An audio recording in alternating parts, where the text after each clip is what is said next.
So, of course, we really want to start with the Johnson & Johnson and their vaccine. We know the FDA scheduled this meeting with its outside advisory panel, and they'll vote February 26th on whether to give that authorization for the vaccine. So this leaves regulators about 3 weeks to really pore over a large and complex application that includes clinical and manufacturing data, Dr. Nachman.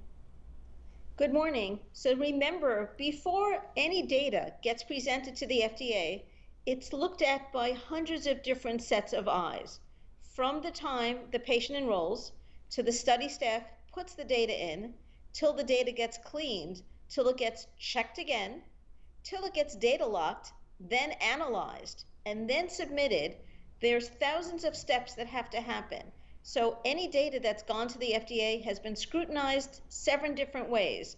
And therefore, it's really important for us to say the data is good, it's complete, now let's analyze it. And that's exactly what they're doing. They are not rushing through the process. They're looking at every scrap of data. Was this an adverse event? Was it reported? How was it reported? Checking it to make sure that when they get to the FDA, there should be no questions about their data. And you know, one of the things that we've seen on social media is people kind of questioning Johnson & Johnson a bit. Right, and remember that Johnson & Johnson is a huge company.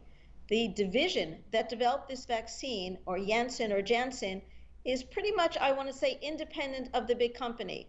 They have held to the highest levels of science. They have scientists looking at every single step along the way. This is not an over-the-counter group or anything like that. So they appreciate the standards that the FDA needs, and they're living up to those.